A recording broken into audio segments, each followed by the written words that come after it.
स्वागत है आप सभी का हमारे अपने YouTube चैनल में जिसका नाम है मैथोलॉजी बाय निखिल सर। तो आज के लेक्चर में बच्चों लोग हम देखने वाले हैं हमारा ज्योमेट्री का रिवीजन सीरीज। और इस सीरीज में हम लोग हर एक चैप्टर का बेसिक स्टडी करने वाले हैं और उस बेसिक के ऊपर आपको बोर्ड एग्जाम में कैसे क्वेश्चन पूछे जा सकते हैं 1 मार्क्स के लिए, 2 मार्क्स के लिए, 3 मार्क्स के लिए, ये सब हम लोग बच्चों स्टडी करने वाले हैं। तो ज्यादा वक्त आपका ना लेते हुए हम लोग स्टार्ट करते हैं आज का हमारा लेक्चर, जो कि हमारा फर्स्ट चैप्टर है सिमिलैरिटी। तो सिमिलैरिटी चैप्टर स्टडी करते वक्त आपको उसका बेसिक पता होना चाहिए। सिमिलैरिटी टोटल चैप्टर किसके ऊपर बेस्ड है? आपका ट्राइंगल के ऊपर बेस्ड है। तो ट्राइंगल का सबसे पहला कॉन्सेप्ट है हमारा हाइट ऑफ ट्राइंगल। इसे हम लोग अल्टीट्यूड भी कहते हैं, अल्टीट्यूड ऑफ ट्राइंगल। तो हाइट ऑफ ट्राइंगल डेफिनेशन क्या होता है बच्चों? A perpendicular line segment drawn from vertex to its opposite side is called as an altitude और हाइट ऑफ अ ट्राइंगल।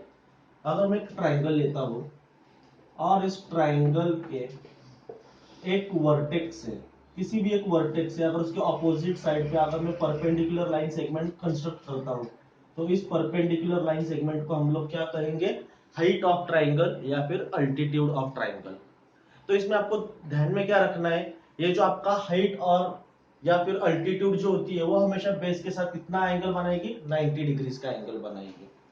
तो आपका एक्यूट एंगल ट्राइंगल में हाइट होता है इनसाइड द ट्राइंगल। देखिए ये आपका एक्यूट एंगल ट्राइंगल है, हाइट कहां पे? आपका इनसाइड द ट्राइंगल। आपका ऑब्ट्यूज एंगल ट्राइंगल में हाइट होगा आउटसाइड द ट्राइंगल। एंड आपका राइट एंगल ट्राइंगल में हाइट होगा one of the side of triangle. Acute angle triangle में आपका हाइट होगा इनसाइड द ट्राइंगल, आपके ऑब्ट्यूज एंगल ट्राइंगल में हाइट होगा आउटसाइड द ट्राइंगल, एंड आपका राइट एंगल ट्राइंगल में हाइट क्या होगा? आपका one of the side of triangle is height of a triangle. तो ये आपका प्रैक्टिस सेट 1.1 के लिए ये चीजें आपको ध्यान में रखनी है। और इसमें आपका एक फॉर्मूला है एरिया ऑफ ट्राइंगल। तो एरिया ऑफ ट्राइंगल फॉर्मूला क्या है बच्चों? हमारा half into base into height. तो इसके ऊपर बेस्ड हमें 4 प्रॉपर्टीज उन्होंने दी है। अगर आपका सपोज 2 ट्राइंगल्स है हमारे पास, okay, A B C D E F. अगर इन 2 ट्राइंगल्स की अगर आपकी हाइट सेम है और बेस आपके डिफरेंट है, B1 अगर आपके 2 ट्राइंगल्स के अगर हाइट सेम है और आपके बेस डिफरेंट है, तो इन 2 ट्राइंगल का एरिया का रेशियो, इसका एरिया में A1 कंसीडर कर लेता और इसका एरिया में A2 कंसीडर कर लेता, तो आपका एरिया का रेशियो क्या आएगा? बेस के प्रोपोर्शन में। अगर आपके 2 ट्राइंगल की अगर हाइट इक्वल है तो आपका एरिया का रेशियो, 2 ट्राइंगल्स के एरिया का रेशियो बेस के प्रोपोर्शन में होगा। इसके बाद सेकंड प्रॉपर्टी है हमारे, अगर आपके 2 ट्राइंगल्स के अगर बेस सेम है तो उन 2 ट्राइंगल्स के एरिया का रेशियो आपके हाइट के प्रोपोर्शन में होगा।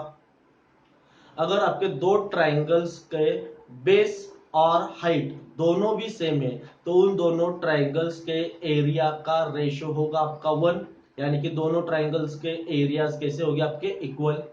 और फोर्थ प्रॉपर्टी हमारे, अगर आपके 2 ट्राइंगल्स के बेस और हाइट दोनों भी अनइक्वल होते हैं तो उन दोनों ट्राइंगल्स के एरिया का रेशियो ये आपका होगा बेस और हाइट के मल्टीप्लीकेशन के प्रोपोर्शन में। यानी कि अगर आपकी हाइट सेम है, ट्राइंगल हैविंग सेम हाइट, अगर आपकी हाइट सेम है तो एरिया का रेशियो बेस के प्रोपोर्शन में होगा।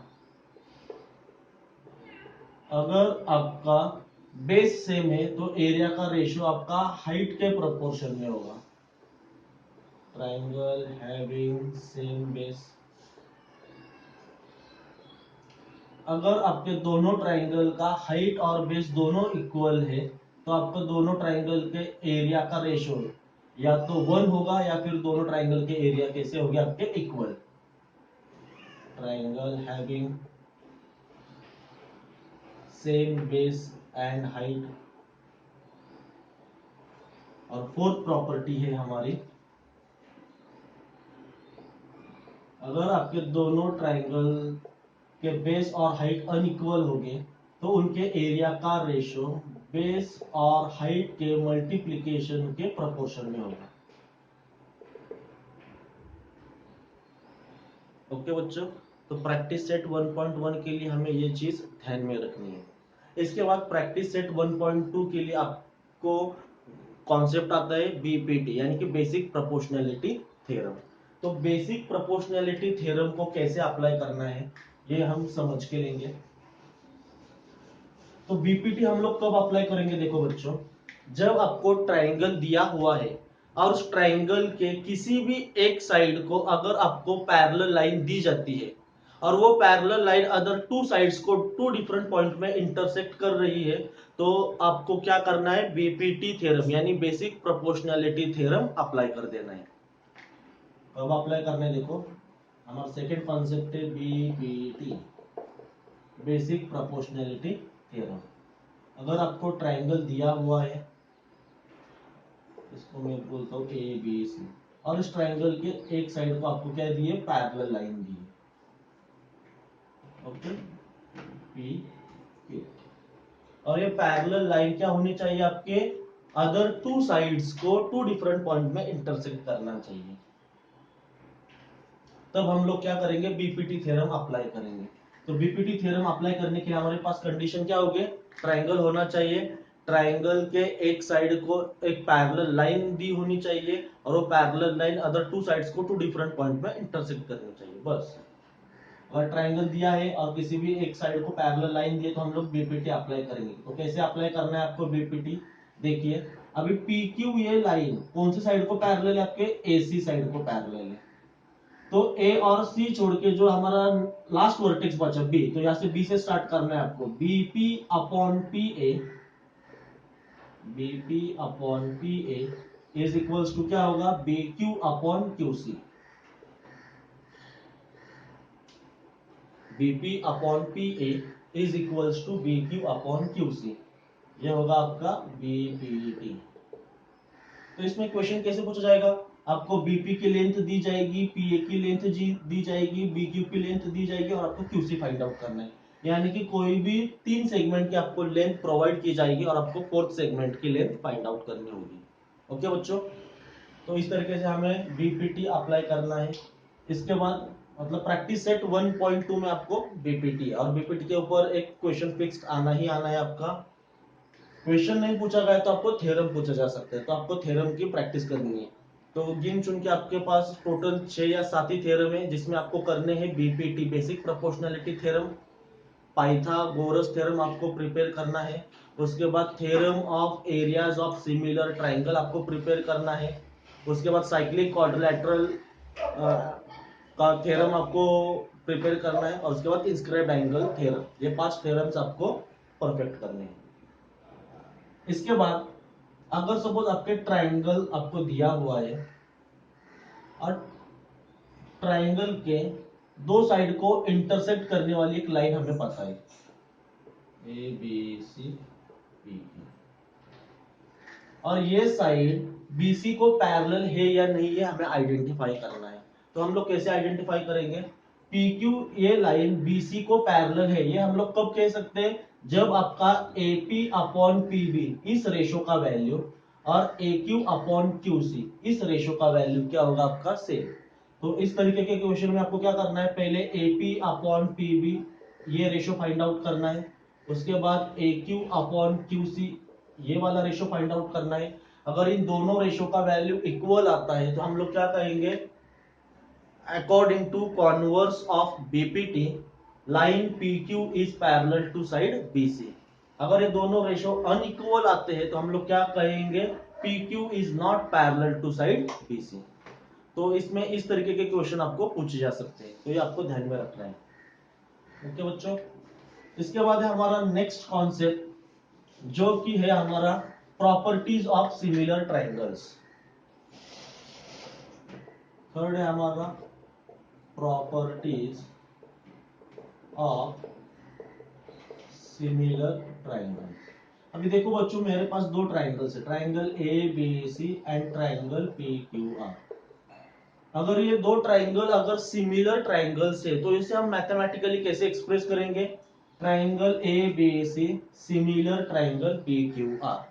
अगर आपके दो ट्राइंगल सिमिलर होते हैं तो आपको दो प्रॉपर्टीज ध्यान में रखनी है। फर्स्ट प्रॉपर्टी क्या है आपकी? Corresponding sides of similar triangles are in proportion. अगर आपके दो ट्राइंगल सिमिलर हो गए तो उसके करस्पॉन्डिंग साइड्स कैसे हो गए? आपके प्रोपोर्शन में हो गए। यानी कि ए बी अपॉन होगा P Q is equals to B C upon होगा Q R is equals to आपका ए सी अपॉन होगा पी आर।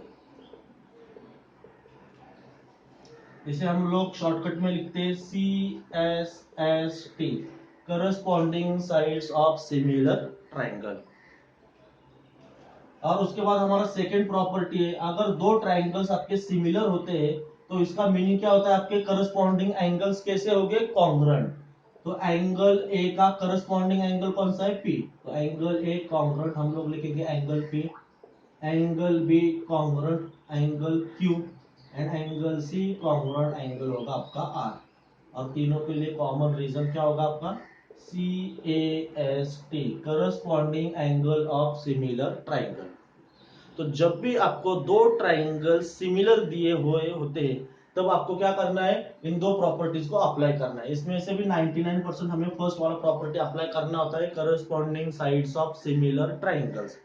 तो कभी कभी ये आपको क्या देंगे? एक डायग्राम देगी आपको A B C D. Okay बच्चों, तो इसमें आपको ए बी का वैल्यू दिया जाएगा, बी सी का वैल्यू दिया जाएगा, उसके बाद आपको बी डी का वैल्यू दिया जाएगा, ए डी का वैल्यू आपको दिया जाएगा और आपको बोला जाएगा कि डी सी का वैल्यू फाइंड आउट कीजिए।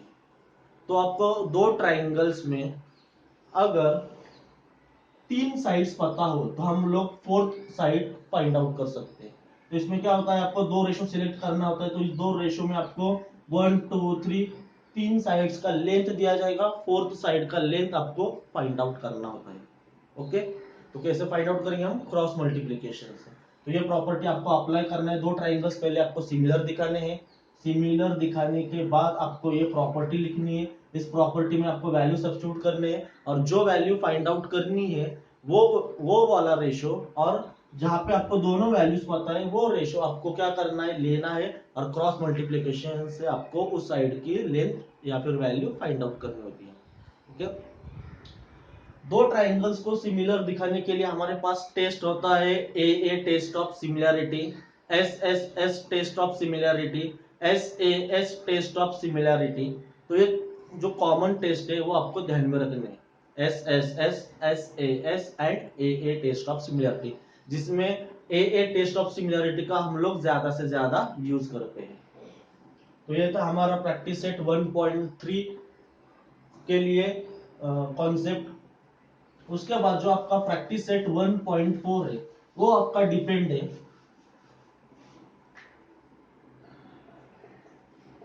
Theorem of areas of two similar triangles.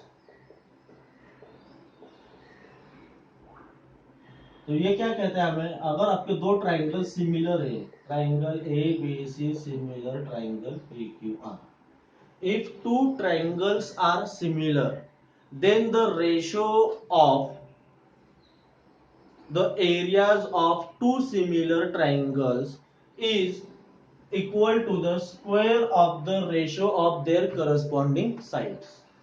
अगर आपके दो ट्राइंगल्स अगर सिमिलर है तो इन दो सिमिलर ट्राइंगल्स के एरिया का रेशो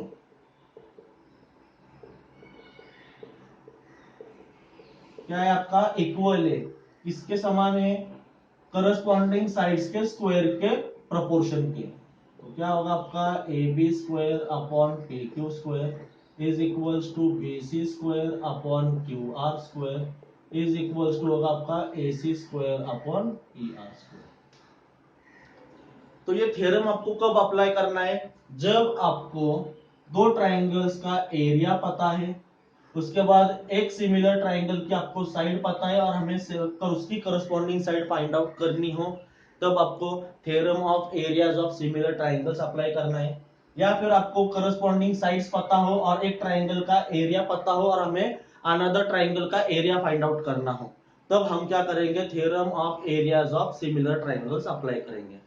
तो इसमें सबसे इंपॉर्टेंट चीज क्या है बच्चों, अगर ये थ्योरम अगर आपको अप्लाई करना है तो सबसे पहले हमें क्या दिखाना पड़ेगा, आपके दोनों ट्राइंगल्स क्या है, सिमिलर है।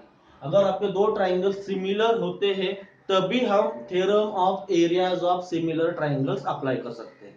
अगर आपके दो ट्राइंगल सिमिलर हो गए तो उन दो सिमिलर ट्राइंगल्स के एरियाज का रेशो क्या होगा, करस्पॉन्डिंग साइड्स के स्क्वायर के प्रोपोर्शन जितना होगा।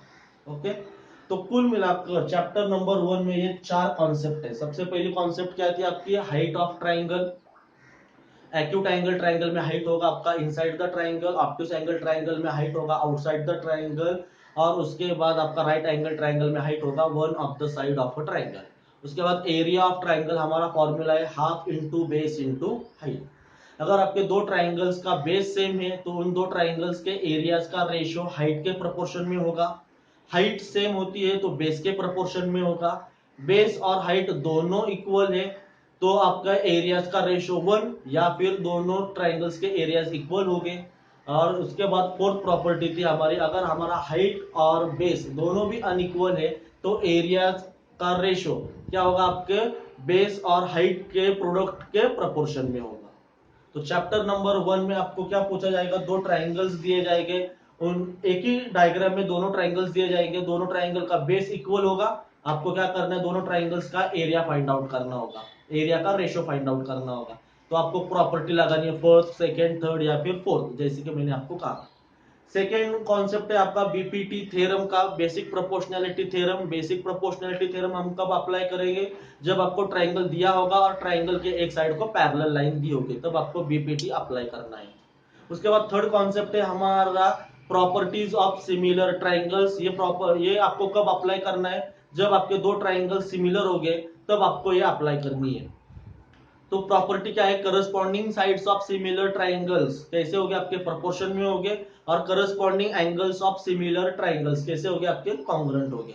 उसके बाद हमारा फोर्थ प्रॉपर्टी है theorem of areas of similar triangles. तो इसमें क्या होता है बच्चों, आपका अगर आपके दो ट्राइंगल सिमिलर है तो उन दो सिमिलर ट्राइंगल्स के एरियाज का रेशियो क्या होगा, आपके करस्पॉन्डिंग साइड्स के स्क्वायर के प्रोपोर्शन में होगा। वो कब अप्लाई करना है, जब आपके दो ट्राइंगल्स कैसे हो गए, सिमिलर हो गए, आपको तीन वैल्यूज दिए हो गए, फोर्थ वैल्यू आपको फाइंड आउट करना होगा। यानी कि एरियाज पता है, साइड पता है, आपको उसकी करस्पॉन्डिंग साइड फाइंड आउट करनी है, या फिर साइड पता है, एरिया पता है, आपको अनदर ट्राइंगल का एरिया फाइंड आउट करना होगा। तो ओके, तो इस तरीके से आज आपको फर्स्ट वाला चैप्टर का मैंने बेसिक क्लियर किया है। तो आपको बेसिक से रिलेटेड सम सॉल्व करने, हर एक टाइप का, हर एक प्रॉपर्टी का आपको एक एक दो दो सम सॉल्व कीजिए, वही सम आपको बोर्ड एग्जाम में आएंगे। जैसे कि मैंने मेरे पिछले लेक्चर में, रिवीजन लेक्चर में बताया था आपको कि आपको कौन से फॉर्मूलेस करने हैं, उस फॉर्मूले के ऊपर आपको किस तरीके के क्वेश्चन पूछे जा सकते हैं। आज के अलजेब्रा के पेपर में उसी तरीके के 1, 2, 3 मार्क्स के लिए क्वेश्चन आपको आए थे, पूछे गए थे। फोर्थ मार्क के क्वेश्चन मैंने अपलोड नहीं किए थे क्योंकि समय नहीं था इतना ज्यादा और वर्कलोड भी ज्यादा था, पर मैं ट्राई करूंगा